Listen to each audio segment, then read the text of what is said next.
Okay. Capricorn देखते हैं क्या हो रहा है आपकी लव लाइफ में 13th to the 19th of February 2023। ये एक जनरल रीडिंग होगी, सबके साथ रेजोनेट नहीं होने वाली, सो अगर नहीं होती जबरदस्ती अपने सिचुएशन में ना फिट करें। पर्सनल रीडिंग के लिए ईमेल कर सकते हैं आप मुझे on tarotwithnemo@gmail.com। This is for Capricorn. Okay Capricorn, क्या हो रहा है आपकी लव लाइफ में? यहाँ पे आपके पर्सन आपसे बातें नहीं कर रहे। ओके, आई फील यहाँ पे साइलेंट ट्रीटमेंट दिया जा रहा है। ओके, या तो आप अपने, मुझे लग रहा है आपके पर्सन आपको साइलेंट ट्रीटमेंट दे रहे हैं कैप्रिकॉर्न। कुछ लोगों के लिए आपके person they are trying to stay open to possibilities. Open जैसे कि या तो they want to reconcile with you, उसकी पॉसिबिलिटी ओपन रख रहे हैं, या फिर मूव ऑन कर ले। बट कुछ लोगों के लिए ना ये वेट करे आपसे, मे बी आपसे कोई कम्युनिकेशन आ जाए तो इस पर्सन को कोई किसी किस्म की इंफॉर्मेशन मिल जाए तो वो डिसाइड कर सके। लेकिन यहाँ पे एक डिसाइडिंग फैक्टर पे आपके पर्सन रुके हुए हैं कि करे तो क्या करें।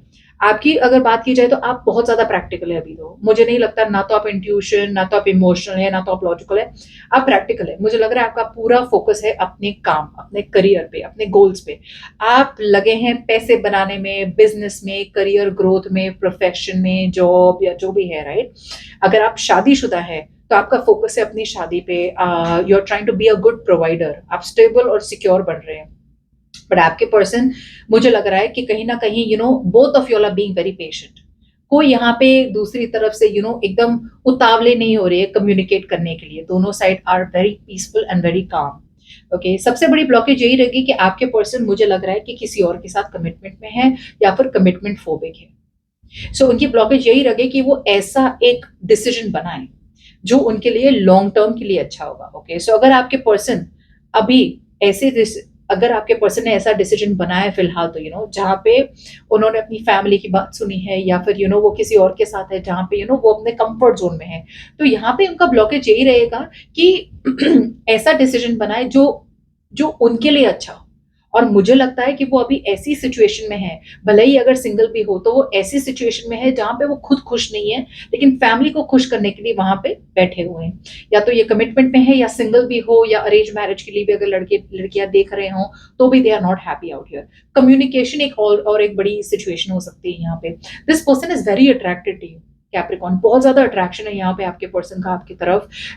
एकदम से इमोशनल आउटबर्स्ट होते रहते हैं। सो अगर कम्युनिकेशन ना हो, राइट, कभी एकदम से कम्युनिकेशन हो जाएगी और बोल देंगे आई मिस यू यार, आई लव यू यार, ये वो, फिर एकदम से वापस सेटल हो जाएंगे। सो इनका बैलेंस नहीं है। This is a very fluctuating energy आपके पर्सन की, और आप एक तरफ से पूरी तरह से स्टेबल हो गए हो। मुझे ये भी लग रहा है कि आप है ना इस पर्सन की पैटर्न जान चुके हो। आप जानते हो कि ये पर्सन क्या कर रहा है, बिकॉज ये पर्सन आपको ना बहुत ज्यादा अडिक्टिव लग रहा है कहीं ना कहीं कैप्रिकॉर्न। आते हैं जाते हैं, आते हैं जाते हैं आपकी लाइफ में पूरी तरह से, कभी साइलेंट ट्रीटमेंट देते हैं, कभी आपको वेट कराते हैं। सो एक तरफ का अट्रैक्शन तो है, लेकिन ये अट्रैक्शन धीरे धीरे ना टॉक्सिक बन रहा है। और आप समझ गए हो, now you have reached a point where you understanding कि ये पर्सन क्या गेम्स खेल रहे हैं। okay? आपकी एडवाइस यही रहेगी कि मतलब आप अपने ऑप्शंस एक्सप्लोर करें and keep open to all possibilities. मुझे लग रहा है अभी भी Capricorn you are sticking to your comfort zone.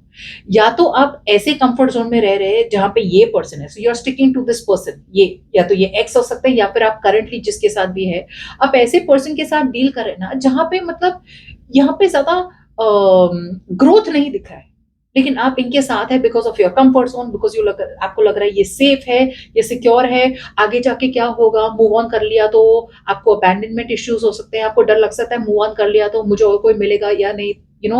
कुछ लोगों के लिए यहाँ पे कोई अगर नया पर्सन भी आपको अप्रोच कर रहा है तो भी कहीं ना आप ट्रस्ट नहीं कर रहे कि यार नए पर्सन के साथ चले जाओ, फिर नए पर्सन के साथ नए सिरे से शुरू करना, क्या करना, ये करना, वो करना।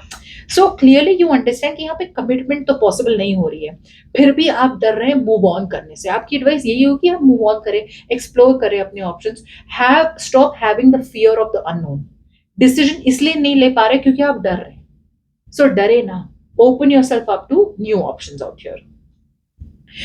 मुझे लग रहा है कि ये हफ्ते आपके पर्सन अभी भी होल्ड बैक करेंगे। अब कुछ लोगों के लिए या तो ये पर्सन कम्युनिकेट करेंगे लेकिन पूरी सच्चाई नहीं बताएंगे। ओके, पूरी सच्चाई कुछ भी हो सकती है, ऑलराइट, बट लेट्स सी।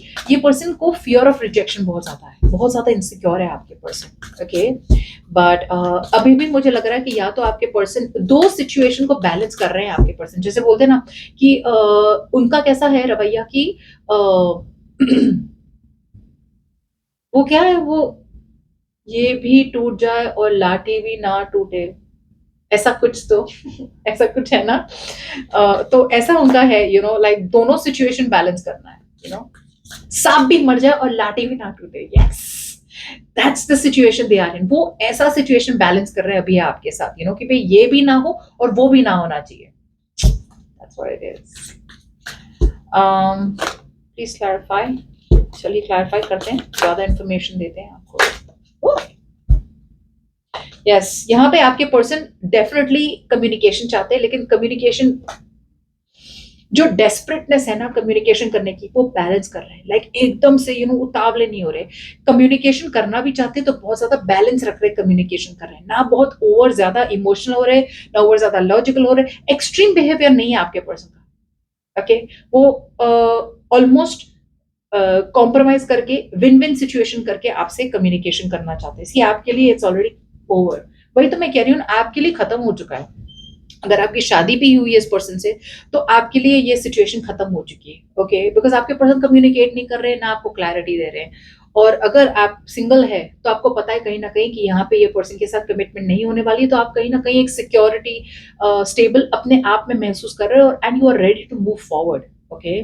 सी आपके पर्सन डेफिनेटली आपके साथ एक रिकंसिलिएशन चाहते हैं, एक दूसरा मौका चाहते हैं इस कनेक्शन को जो खत्म हो चुका है, उस कनेक्शन को रिवाइव करने के लिए और एक मौका चाहते हैं। लेकिन अभी भी वो अपना इंट्यूशन ट्रस्ट कर रहे हैं, अभी भी आपके पर्सन बहुत बहुत ज्यादा ब्लॉक्ड महसूस कर रहे हैं अपने आप को आपसे।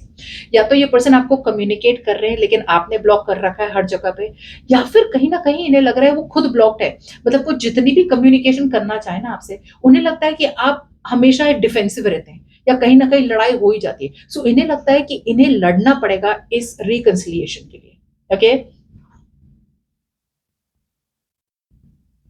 सो या बट उन्हें बहुत ज्यादा ब्लॉक लग रहा है आपके पर्सन को। वो ऑप्टिमिस्टिक तो बन रहे हैं, होपफुल बन रहे हैं कि आप दोनों के बीच में रिकंसिलिएशन तो हो जाए, लेकिन कहीं ना कहीं इन्हें लग रहा है कि यार आपने इन्हें ब्लॉक, बहुत जबरदस्त ब्लॉक करके रखा है, एनर्जेटिकली या फिर सोशल मीडिया या इंस्टाग्राम पे। सी ब्लॉकेज यही रहेगी कि मैंने कहा था ना, ये ऑप्टिमिस्टिक बनना बहुत जरूरी है इनके लिए। ये बहुत नेगेटिव बन रहे हैं कहीं ना कहीं, and they are jumping to conclusions too fast. इन्हें लग रहा है कि अगर इन्होंने रिकंसिलिएशन की आपको अप्रोच किया तो आपने इन्हें ब्लॉक कर देना है, अगर नहीं किया तो, या फिर आपने इन्हें मतलब हर्ट कर देना है। सो इतना ज्यादा डाउट, इतना ज्यादा सेल्फ डाउट आ रहा है कि वो रिकंसिलिएशन के बारे में पूछते पूछते रह जाते हैं, ओके। और ये ज्यादा ऑप्टिमिस्टिक भी नहीं बन रहे। सी ये रीच आउट करना चाहते हैं as a friend, but emotionally invest नहीं करना चाहते, not because they don't love you, but because ये पर्सन ऑलरेडी बहुत डरे हुए हैं। पास्ट में ऐसा सिचुएशन हो सकता है जहां पे ये पर्सन इमोशनली अवेलेबल थे और किसी ने उन्हें धोखा दे दिया, तो ये ज्यादा ट्रस्ट नहीं करते सिचुएशन को, ओके। और इनको ट्रस्ट दिलाना मतलब बहुत बहुत डिफिकल्ट है, इनके बहुत ट्रस्ट इश्यूज होते हैं पास्ट की वजह से, या फिर खुद ये एज अ पर्सन इनका रूट इश्यू ही प्रॉब्लम है कि बहुत ज्यादा ट्रस्ट इश्यूज इनके हमेशा रहते हैं। सो इनको ट्रस्ट दिलाना कि भाई आप उनको हर्ट नहीं करेंगे, आप उनके साथ नहीं खेलना चाहते हैं, you definitely love this person, इन्हें बहुत ज्यादा डिफिकल्ट है इन्हें कन्विंस करना। और बाय द टाइम ये एक्शन लेना, बंदा निकल जाता है जो आप कर रहे हैं, ओके।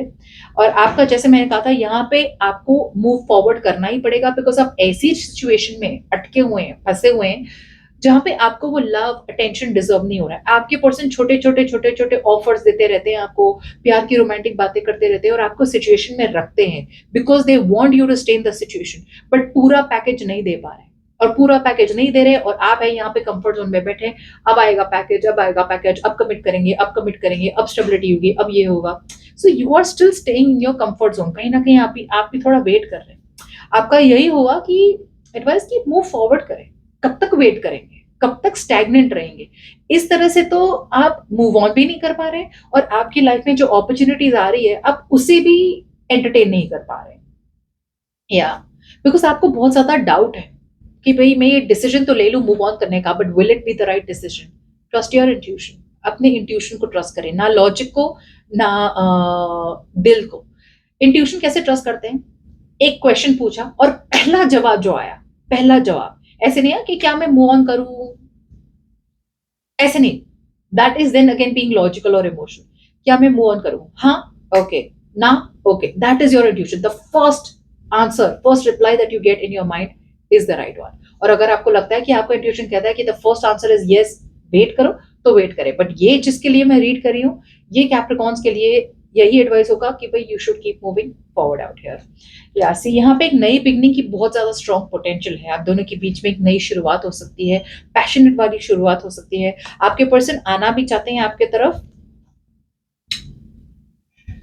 और मुझे लगता है आएंगे भी, लेकिन यहाँ पे डोमिनेट करेंगे आप।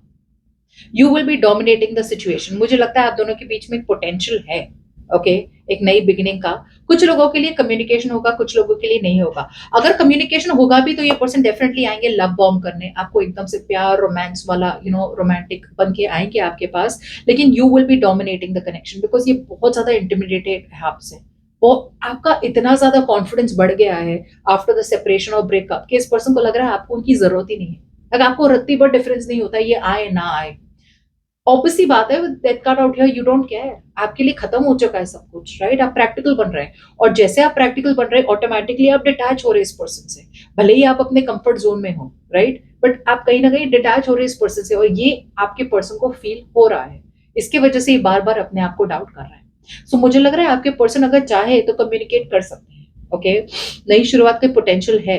बट ये आना चाहते हैं आपके तरफ with knight of cups out here, एक लव बॉम्ब एनर्जी वाली, रोमांटिक वाली एनर्जी वाली, feelings, emotions, but not in a way where they are in love with you. ये वो वाला नहीं है। This is more like romantic, कहीं ना कहीं एक रोमांटिक प्रपोजल देना, but the proposal that is not practical, okay. So ये आएंगे जरूर, बट कहीं ना कहीं मुझे लग रहा है कि ये पूरी तरह से ऑनेस्ट नहीं बनने वाले। They not going to be very honest about their communication with you, because ये अभी भी इनका ब्लॉकेज यही रह गया कि अभी भी कमिटमेंट फोबिक है, या फिर अभी भी चॉइस नहीं बना पा रहे, ओके, आपकी और अगर कोई और हो भी, ठीक है। So that's what happened.